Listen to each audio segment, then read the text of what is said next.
Barakatah Yahweh, Bahashem Yahweh Shai, Bahashem Chakodash. Welcome to another live lesson. The name of this one is Ezekiel chapter 37. This is chapter I was thinking about earlier this morning, and I just went through it, put a couple of precepts together, and Lord's will, it'll be an edifying lesson. Ezekiel 37 chapter is a very important chapter in the ministry because it speaks about, the low state, the dead state that we've been in for a long period of time. It also speaks about how the Lord, would raise us up out of that position, and it shows the different stages of waking up in this truth. Because there are different stages. There are those that are woken up but not fully. There are those that are partially woken up, those that are halfway woken up, and those that are fully woken up. And the ones that are fully woken up are the elect according to the scriptures. So what we're gonna do is we're gonna go right to the book of Ezekiel, the 37th chapter. We're gonna start off there and take it from there. Ezekiel 37 and 1. Excuse me. It says, "The hand of the Lord, Yahweh, Ba'ashem Yahweh Shai, was upon me, and carried me out in the spirit of the Lord, and set me down in the midst of the valley, which was full of bones." Now, offhand, you would think that it's just talking about an actual valley, and there was a whole bunch of bones there, and that was the vision. But the pretty much this goes a lot deeper than that. Now when you understand the geography, or layout of different mountains and hills and peaks, forests and deserts and valley, that valley is a low land, a low ground, usually between two mountains, or two hills. That indentation in between, that's the valley. So that low valley is a representation of America. And why is that? Because America is low in morals and values. They present themselves as having high standards, but they really don't. Because the highest standard that you can get is to trust in Yahweh Ba'ashem Yahweh Shai. And here they say that in God they trust and all of that, but they don't, because when you look at the actions and the laws and legislations and different things that they do, you could clearly see that they don't worship the Most High. And everything about this place is a gradual degeneration of people's morals, health wise. I mean, just everything, etiquette, everything in general, starts to demoralize from this place, America, because this is Babylon the Great, and this is that harlot that sits upon the scarlet colored beast, And one of the scriptures we usually go to prove that this is a valley is the book of Psalms, the 23rd chapter. And we're just going to go straight to the point. And that would be in the 4th verse. It says, "Yea, though I walk through the valley of the shadow of death." The valley of the shadow of death is a place where death is lurking everywhere. And this happens to be one of the curses that the Lord put upon us as a nation. And this is why you have drive-by shootings. This is why you have, so-called innocent bystanders. This is why you have, so-called stray bullets, going into people's houses, killing babies, killing, just killing different individuals, and this is why you see death lurking at every corner, because this is a part of the curses that would fall upon us in these last days, especially in these last days. This happened in many different captivities, but especially here in America. This is Deuteronomy 28 and 64. I'm sorry, I'm going to go to the 65th verse just to get to the point. And among those nations shalt thou find no ease, neither shall the sole of thy foot have rest, but the Lord shall give thee there a trembling heart and failing of eyes and sorrow of mind. And you see that, because you never know if you're going to get up the next day. You never know if you're going to make it through the day. You don't know if the cops are going to come harass you. Just a whole plethora of things that happen. It says, and thy life shall hang in doubt before thee, and thou shalt fear day and night, and shall have none assurance of thy life. It's not guaranteed. That's why, we say Lord's will do this or do that. It says in the morning, meaning when you wake up, thou shalt say with the Most High were even. So in the morning when we get up, we say Lord's will, we make it to the evening. And at even thou shalt say with the Most High were morning. So in the evening time when we get home, we pray to the Lord, Lord's will, we make it to the morning. So the fear of thine heart wherewith thou shalt fear, and for the sight of thine eyes which thou shalt see. And this is part of the hardcore curses. So when King David said, yea, though I walk through the valley of the shadow of death, this is a shadow of death, and it's a low land. It's an immoral land, and it's a valley, a low land. It says, I will fear no evil, for thou art with me. Thy rod and thy staff, they comfort me, which is this truth. Right? So going back to Ezekiel, right? The bones part represents the nation of Israel, which we're going to get to that. We're going to get to that a little further, into the lesson. So it says, and caused me to pass by them round about. Now, he actually saw Jake in the condition that they're in. And when Ezekiel passed by, meaning he would be in the midst of these dry bones, teaching these dry bones, as well as the prophets. And behold, there were very many in the open valley, and lo, they were very dry. All right. So let's go from there. These bones that were in this valley that the prophet Ezekiel walked amongst, which is a representation of the prophets, walking in the midst of Israel, and they were very dry. All right. So let's find out why they were very dry. Let's first go to the book of Psalms 106 and 43. Many times did he deliver them, but they provoked him with their counsels and were brought low for their iniquity. And when you're brought low, it comes to a point where the Lord brought us so low that we forgot who we were.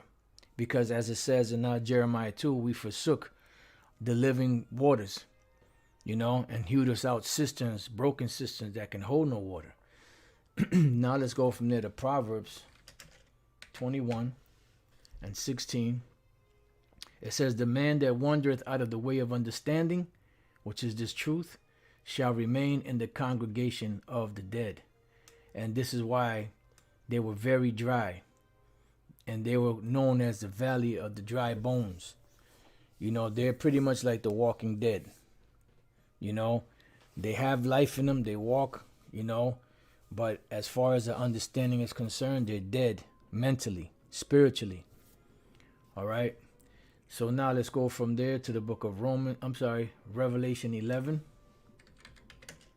And this is why all of these precepts, they all link together.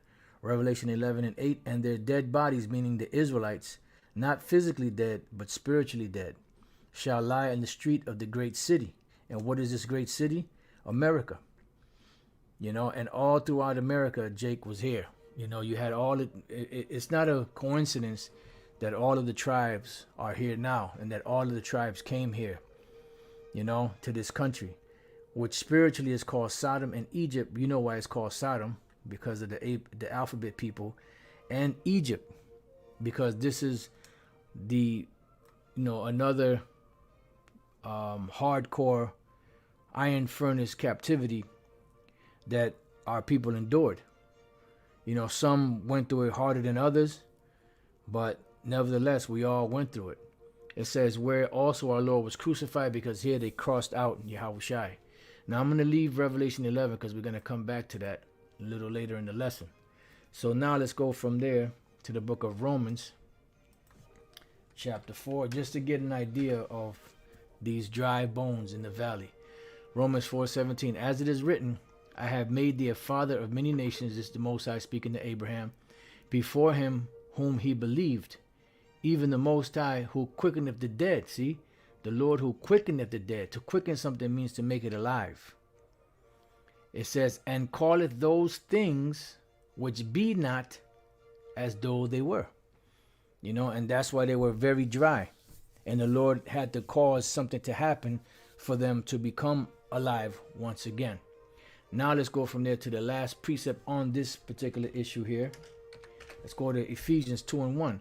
And you hath he quickened who were dead in trespasses and sins. So this is what caused us to be in that dry, dead state. And the Lord quickened us. And this is why the scripture said that we must be renewed in the spirit of our minds. It says, wherein in time past you walked according to the course of this world. See, according to the prince of the power of the air, the spirit that now worketh in the children of disobedience. And pretty much we became the children of disobedience at one time, because the actual children of disobedience is Esau, the Edomites. But that title passed on to us because we became so rebellious that we became the children of disobedience. It says, among whom also we all had our conversation in times past in the lust of our flesh, fulfilling the desires of the flesh and of the mind, and were by nature the children of wrath, even as others. And until the Lord quickened us, woke us up from this dead state. Okay, so it goes on to say, but the Most High, who is rich in mercy, for his great love wherewith he loved us, even when we were dead in sins, hath quickened us together with Yahushua. By grace you are saved. So we're looking at, you know, the progression from being in a dead state to coming out of that dead state to being fully revived. All right, and that's what we're seeing right now in America, going all the way back to 1969, 1970, when this truth that we're speaking now really started to take hold, you know, of the world, so to speak, and hath raised us up together and made us sit together in heavenly places in Yahushua HaMashiach. This is why the Apostle Paul in Philippians, the 3rd chapter, says that our conversation or our citizenship is in heaven, that in the ages to come he might show the exceeding riches of his grace and his kindness toward us through Yahushua HaMashiach. For by grace are you saved through faith, and that not of yourselves, it is a gift of the Most High, not of works, lest any man should boast.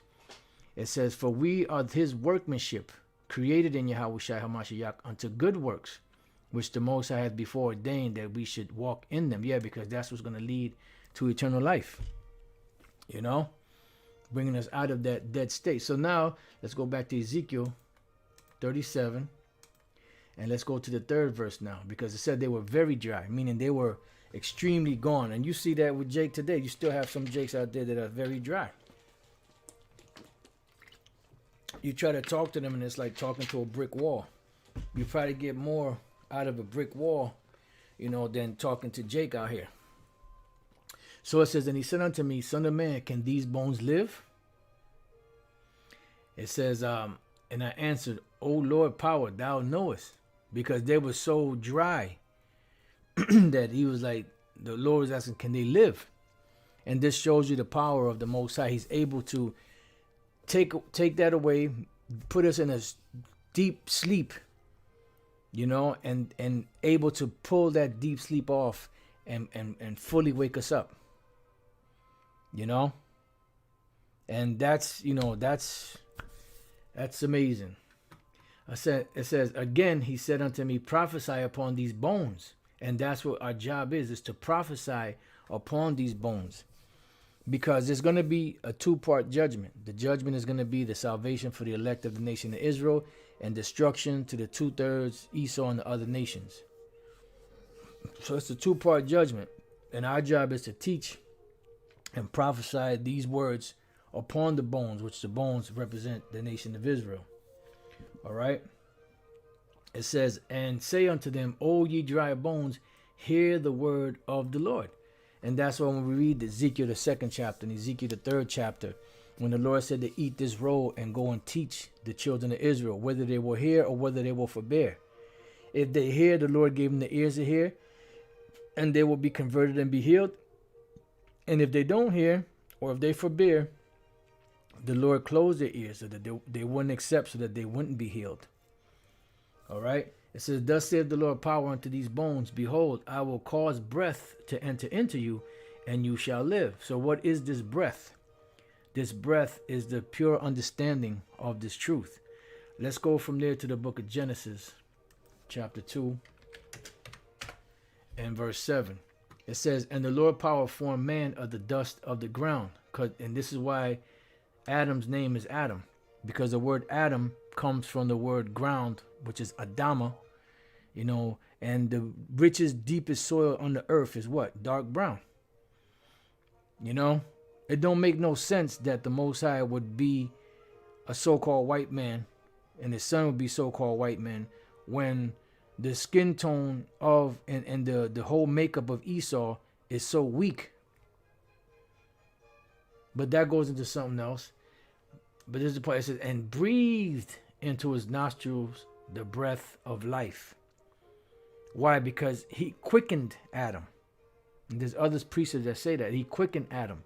He brought him out of, because when everything was created, everybody was on the same level. Man was on upright on 2 feet, but they were still on the level of the beast until the Lord breathed into Adam his nostril the breath of life and gave them power and authority and dominion over everything else. It says, and man became a living soul. Why? Because he was no longer in that dead state. So you got to look at Jake out here in the world, these dry bones, as nothing more than beasts that have no understanding, until the Lord opens up that understanding to them to be able to see. And that is what separates, the elect from the non-elect of the nation of Israel. So let's go from there. Let's go to the book of Sirach. Let's go to Sirach, or Ecclesiasticus, chapter 17. We're going to jump around a little bit. I'm going to read the first verse. It said, the Lord created man of the earth and turned him into it again. Right? Verse 5. They received the use of the 5 operations of the Lord. You could see, smell, taste, touch, hear. Right? And in the 6th place, he imparted to them understanding, which is where? In the mind. And that's what made Adam a living soul. The understanding of the mind. It says, and in the seventh, speech. And now we're able to speak. Right? An interpreter of the cogitations thereof, to be able to interpret the things that go on in the mind. It says, counsel in the tongue and eyes, ears and a heart gave he them to understand. So that's how Adam became a living soul. And this is how the dry bones in the valley will get breath into them to be able to wake up out of that dead state. Withal, he filled them with the knowledge of understanding and showed them good and evil, because we have to know both sides of the tree in order to be a perfect judge. And this is why in the kingdom of heaven, we will all be changed. Our minds will be changed. The law, statutes, and commandments will be put into our minds. And we already have the knowledge of evil, because this is what we were brought up in this evil world. And there's not a better teacher of evil than America. The Most High is the one that created evil. And America, Babylon the Great, personifies evil. And people think it's, and the thing is, they present it in such a deceptive way that people think it's okay. Because that's how the devil, operates. That's how he comes. He don't come, with all that rah-rah. He comes deceptive. He comes subtle, like that serpent in the garden. So going back to Ezekiel 37, now we're going to go to the 6th verse. And I will lay sinews upon you. Now, what is sinews? Sinews are ligaments, a different, as they call it, fibrous substance that holds bones together. The tendons and all that, everything that holds the bones and everything together. And those sinews are a representation of Jake coming together for a particular cause. But ultimately, the cause that they should be coming together for would be the knowledge, wisdom, and understanding of Yahweh Bashem Yahweh Shai. And you've seen a lot of times in the past where Jake has come together, but just didn't have the right understanding. And that's what this is going to go into. And will bring up flesh upon you. Why? Because now you're going to come together as a people, put differences away for a particular cause. It says, and cover you with skin. Yeah. And put breath in you, and you shall live, and you shall know that I am the Lord. Yeah. So ultimately, this is what is going to bring the tabernacles of David back together, is that breath.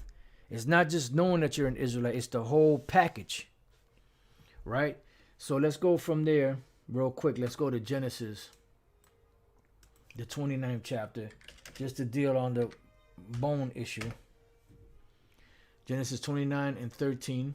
It says, and it came to pass, and there's many scriptures you could go to. This is just one. And it came to pass when Laban heard the tidings of Jacob, his sister's son, that he ran to meet him and embraced him and kissed him and brought him to his house. And he told Laban all these things. And Laban said to him, surely thou art my bone and my flesh. And he abode with him a space of a month. So pretty much that's what the bones represent. It represents kin. And when you read further down in Ezekiel 37, it explains to you what those bones represent. All right. So it goes on to say in Ezekiel 37 and 7, so I prophesied as I was commanded, and as I prophesied, there was a noise. And this noise happened, around that time period when Elder Albert Bivens was on the scene. Because remember, everybody says 1969, 1970, but Elder Albert Bivens was teaching way before that, And you had Jake coming together under particular things, especially like in the 60s and the 70s. They were coming together with the so-called Black Power movements, with the so-called, Native American Indian movements, the so-called Latino movements. They were coming together as a people, right? It says, and that's what the noise was, that tumult. And behold, a shaking. Yeah, because, it was like, that kind of shook Jake up, because prior to that, Jake wasn't really unifying. They were pretty much, it's just whatever, every man for himself. But those so-called revolutionary times or awakening times, as to give a certain attention to the injustices that were being done. It wasn't just being done to one or two people at random. It was just being done to all of Jake in general. So they recognized a problem. They got together to see if they could find a solution. Now, some of the leaders, the leaderships, they were compromised. They were brought in there, to start shit, But the thing is, regardless, this is all prophecy.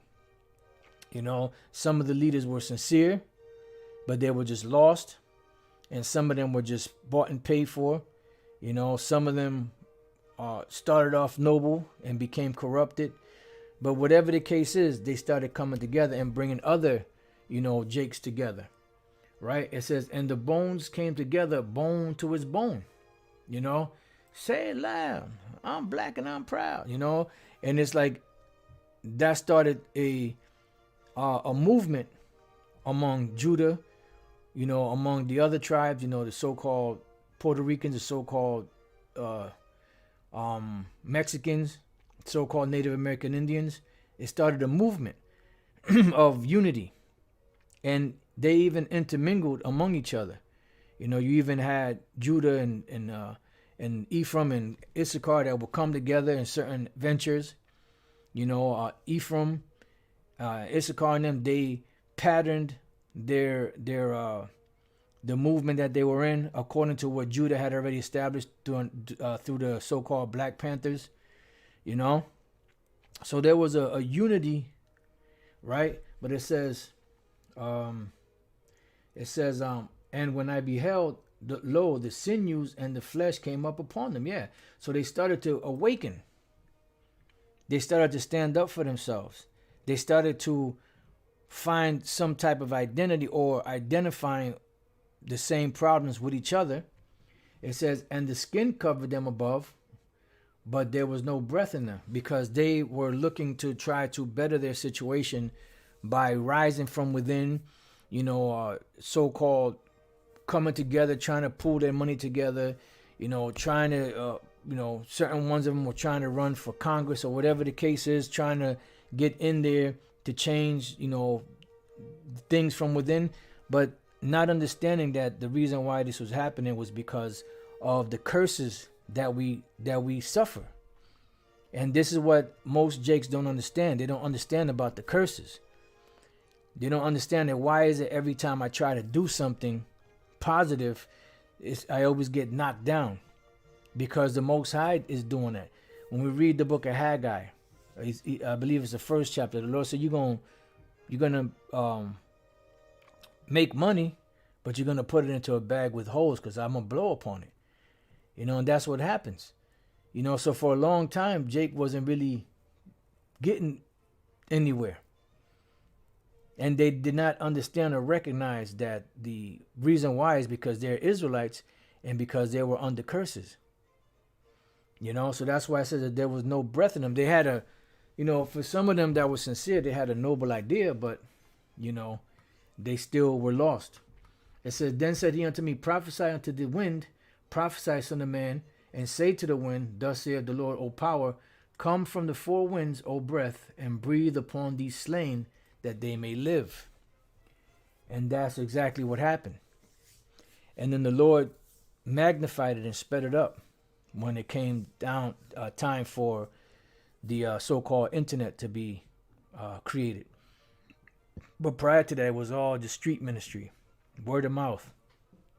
People were waking up, and it's no coincidence that it started in Harlem, because Harlem in New York is, spiritually Jerusalem.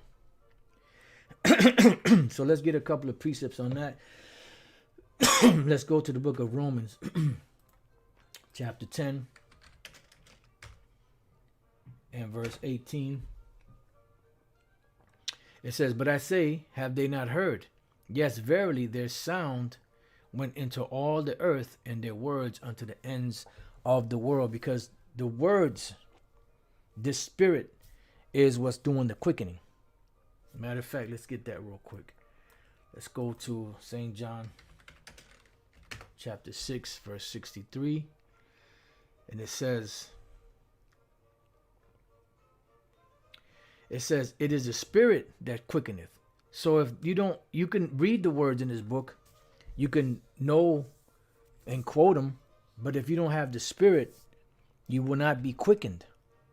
And this is why these plantation Christians out here, they have a zeal of the Most High, but not according to knowledge. They don't have the proper breath in them.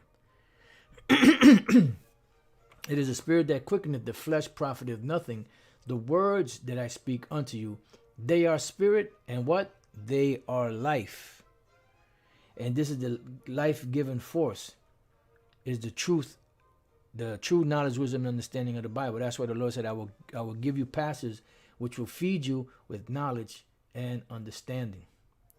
All right, now let's go from there to the book of Ezekiel 34. And 11. The restoration of Israel, right? For thus saith the Lord power, behold, I, even I, will both search my sheep and seek them out. How is the Lord searching his sheep and seeking them out? By the words in this book, because this is the quickening. This is what's going to get Jake out of that dry bone situation. As a shepherd seeketh out his flock in the day that he is among his sheep that are scattered, so will I seek out my sheep and will deliver them out of all places where they have been scattered in the cloudy and dark day. Because the Lord is allowing his prophets to come out here, allowing his words to be broadcasted to seal the elect, so that once the elect is sealed, what does it say in Revelation 7? Then the destruction can come. You see, this is before it's in the cloudy and dark day, because when the cloudy and dark day comes, that's it. It's going to be finished. So let's go back to Ezekiel chapter 37, and now let's go to 10. So I prophesied as he commanded me, and the breath came into them, meaning the proper breath. So no longer were they calling themselves Black Panthers, Blackstone Rangers, the Brown Berets, the Young Lords, and all those different names that the AIM, in the American Indian, movement. None of that. They were coming together as Judah, Benjamin, Levi, Simeon, Ephraim, Gad, Manasseh, Reuben, Naphtali, Asher, Issachar, whatever tribe they're from. And the first ones that woke up were the tribe of Judah. Why is that? Because the Lord said he would save the tents of Judah first. And this is why Yahushua came to who first? To Judah. Then the rest of the tribes. And then Judah comprises of Judah, Benjamin, and Levi. And then the rest of the tribes, which is the northern kingdom, didn't come till later. Because the Lord was going to establish his primary, or his the head of the nation of Israel as far as tribe is concerned first. So that the rest of the tribes could magnify themselves against, Judah. So it says, and they lived and stood up upon their feet, an exceeding great army. So this is a certain portion of these bones that received the true breath, and they stood upon their feet. And that's why Esau is nervous now. That's why I wanted to leave Ezekiel, Revelation 11. I'm going to read the 9th verse. And they of the people and kindred and tongues and nations shall see their dead bodies 3 days and a half, which is 350 years, and shall not suffer their dead bodies to be put in graves, because they didn't give them rest. They didn't give them that breath. But Yahweh Bashem Yahushai did. Right? Now I'm going to just jump to the 11th verse. And after 3 days and a half, and this is when it happened, to the day. Because when you go back, Judah, Benjamin, and Levi, southern kingdom, was already being brought over here prior to 1619, 1620, or as early as I think it's the 1500s. They were already being shipped around. But 1619 is when the bulk of the 1619, 1620, that's when the bulk of the slaves were brought over here. And after this time period, that 350 years from the point that they got here to 1969, 1970, that's when this truth really started to flourish. It says, and after 3 days and a half, the spirit of life from the Most High entered into them. That was that breath, the quickening. Because prior to that, Jake was in a dead state, in a dry bone state. And they stood upon their feet, and great fear fell upon them which saw them. Why? Because they see them taking their stand, and they're like, damn, how did they wake up? Now, there's something that High Priest Ariat, told us back then. I heard it indirectly. I'm not sure if I heard it on a cassette. I believe I heard it on a cassette. That he said that they were out there teaching on the island. I believe it was the island. On, I believe that was 44th, if I'm not mistaken. And this one limousine pulled up. I'm not sure if it was, I believe it was just one Edomite. It could have been two, but I believe it was one Edomite. Got out, read the sign, and he asked them, how in the hell did you guys find this out? We paid millions of dollars to keep this thing covered up. How did you find out about this? And it's the Lord. The same way with the 12 tribes sign. And that's a big issue, a big controversy. But yet, all the people that have a problem with it, nobody has a 12 tribe sign. It's amazing to me, man. Shit. All right. Now let's go back to Ezekiel 37 and 11. The vision explained. It says, then he said unto me, son of man, these bones are the whole house of Israel. Why? Because the Lord is bringing back, he's building up the tabernacles of David, which are fallen. All right. Now let's go on. It says, behold, they say our bones are dried and our hope is lost. We are cut off for our parts. And that's why we became dry. Very, very dry. It says, therefore prophesy and say unto them, because the prophecy is important, because prophecy is the spirit of life that's being taught out there. And once that spirit of life, which is the seed, which is the word of the Most High, enters into the mind, the good ground of the elect, it takes root, it seals, and it delivers. And that's why it's so important to prophesy and be out there in the streets with that 12 tribe sign. Thus saith the Lord power, behold, O my people, I will open your graves. Why? Because the other nations didn't open the graves. We just read about that in Revelation 11. It was easy for them to say, y'all the Israelites, but they weren't going to do that. Because remember, during the time of the Renaissance period, what was there? From the moment Esau took hold on a planet, which was called the Renaissance period or the rebirth, the very first thing they did was what? To deceive the whole world. It says, and cause you to come up out of your graves and bring you into the land of Israel, because this is eventually where we're going to go, to the land of Israel, where we truly belong. But it begins first with the Lord waking us up, peeling back that veil, allowing us to see, bringing us out of that deep slumber to be able to see what's really going on before we can actually get there. And there's a process, and then we had to teach.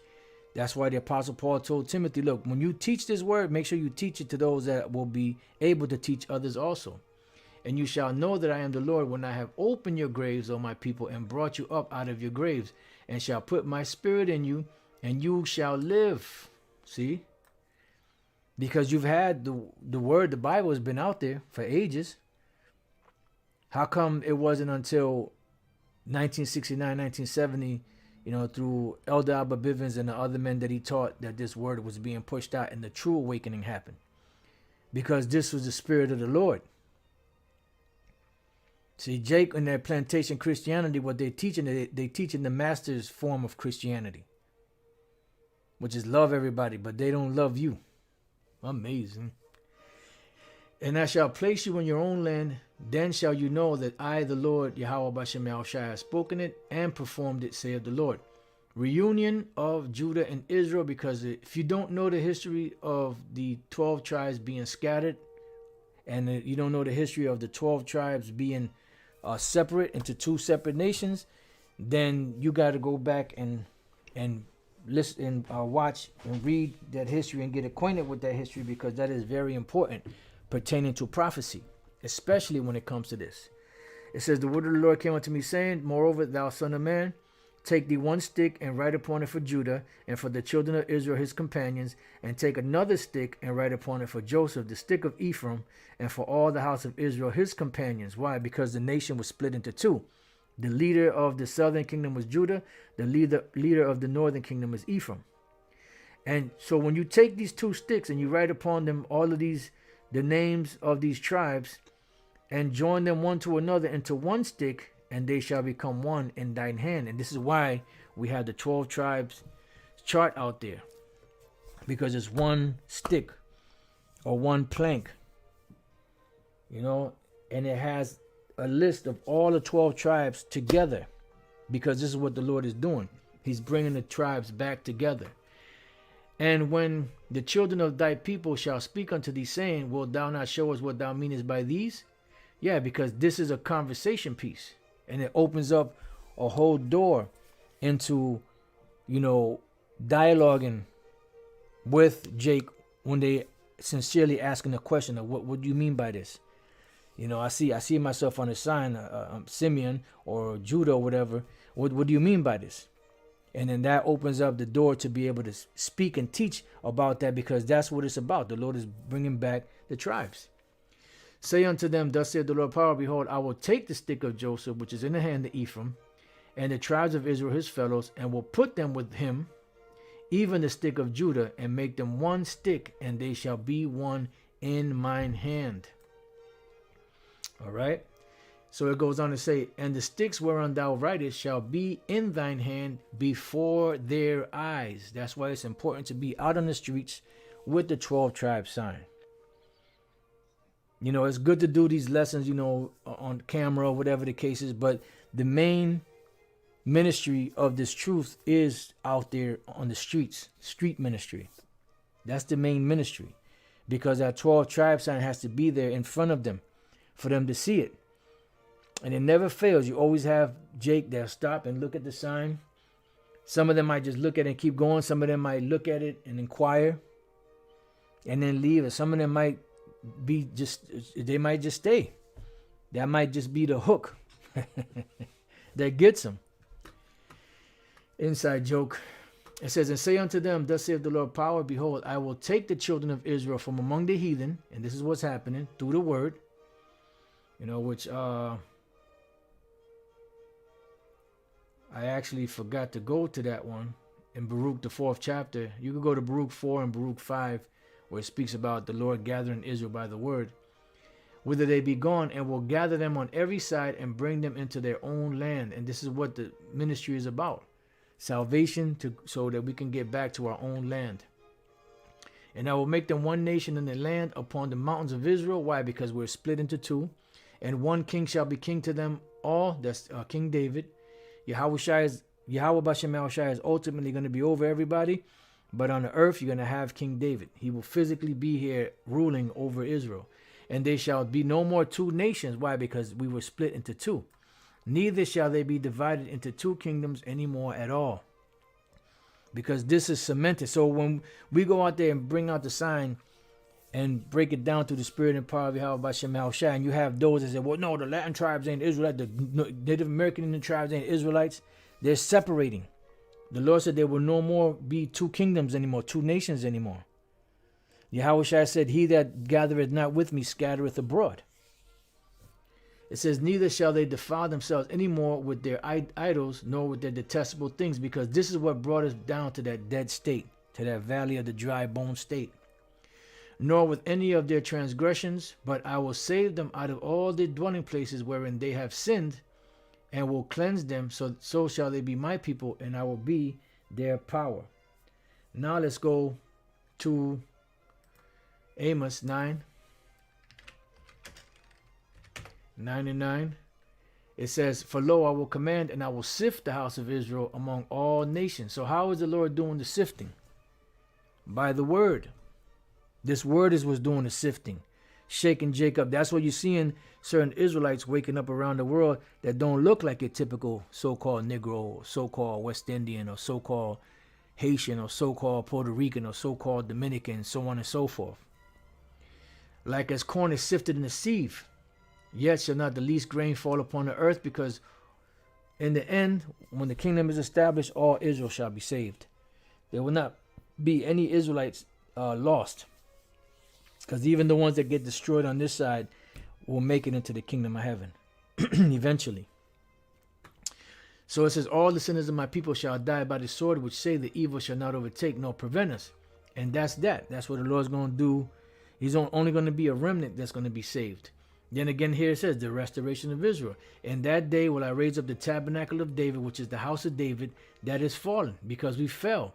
We came to that dead state, that valley of the dry bone state, and close up the breaches thereof, meaning all of the differences between the tribes. It says, and will raise up his ruins, and will build it as in the days of old, when the whole nation was together as one. The only difference is now, before the kingdom of heaven, all the tribes will come together, but only the elect from the tribes will come together. Remember, Revelation 7, 12,000 out of the tribe of Judah, 12,000 out of the tribe of Benjamin, so on and so forth. So those are the only ones that's going to be saved, are the elect of the 12 tribes, and the multitude, which speaks about the nations and all that. That's talking about Israelites scattered, because they're being gathered by what? By the word. And I will raise up his ruins, and will build it as in the days of old. So back to Ezekiel 37 and 24, the Davidic kingdom.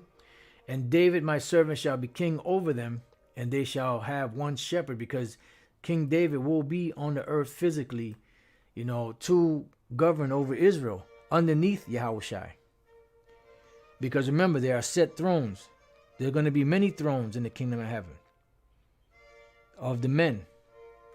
They shall also walk in my judgments and observe my statutes and do them. Why? Because they're going to be written into our inward parts, because we're going to be changed. And they shall dwell in the land that I gave unto Jacob my servant. Yeah, because finally, once that land is destroyed and renewed, then the Lord is going to, we're going to be able to be in that land and run it righteously, because it's holy to the Lord. But right now it's defiled, and it's been defiled for a long time. But the Lord is going to clean it up. He's going to clean us up. He's going to set us straight. And we're going to be all right. Everything going to be all right this morning.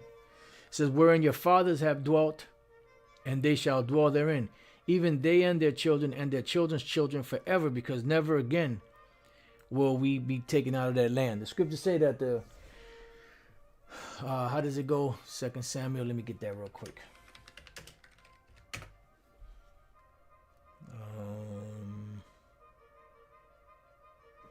2 Samuel 7:10. Moreover, I will appoint a place for my people, Israel, and will plant them, that they may dwell in a place of their own, and move no more. Neither shall the children of wickedness, Esau, afflict them anymore as before time. All right? All right. So it says, and their children forever, their children's children forever, and my servant David shall be their prince forever. Ezekiel 37:26. Moreover, I will make a covenant of peace with them. It shall be an everlasting covenant with them, and I will place them and multiply them, and will set my sanctuary in the midst of them forevermore. My tabernacle also shall be with them. Yea, I will be their power, and they shall be my people. And that's why we're no longer going to have the Ark of the Covenant there, because Yahushua is the Ark of the Covenant now. We're not going to have the sanctuary and the temple there. It says in Revelation 21 that there's not going to be a temple there, because the Most High and Yahushua's presence is there. Because the reason for the temple was in the Holy of Holies, to be set up with the Ark of the Covenant, with the cherubims and the mercy seat, was for the appearance of the Lord to come there to show his mercy upon us during the Day of Atonement, when the high priest would go in there and offer sacrifices for our sins. But the Lord is going to be there with us, because we're going to be perfect. We're not going to need to have an intercessor anymore to plead our cause, because the Lord is going to perfect us. That's why I say we shall be his sons and daughters. It says, and the heathen shall know that I, the Lord, do sanctify Israel, where my sanctuary shall be in the midst of them forevermore. Yeah, because no longer are these nations going to jump up and claim that to be us. No longer are these nations going to be able to jump up and treat us like crap. They're going to be like, damn, those are the people of the Lord, truly.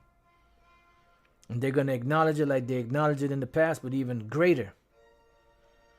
Because not only are we going to be changed physically, spiritually, mentally, laws, statutes, and commandments put into our minds, but we're going to have spiritual power. We're going to have a glow around us. We're going to be magnified greatly. That's why King David said, man, I can't wait till I wake up with your likeness. You know? So there's going to be a great magnification. First and foremost of Yahweh B'Shem Yahushai, and then of us, the Israelites. You know, and this is how it was supposed to be from the beginning, but we had to go through this trip. We had to go through this fall. And we had to be cleaned up, revamped, refurbished, and set back, on the path of righteousness, which we're on right now. All right, so that's been Ezekiel chapter 37. I pray that, this has been edifying, you brothers and your few sisters.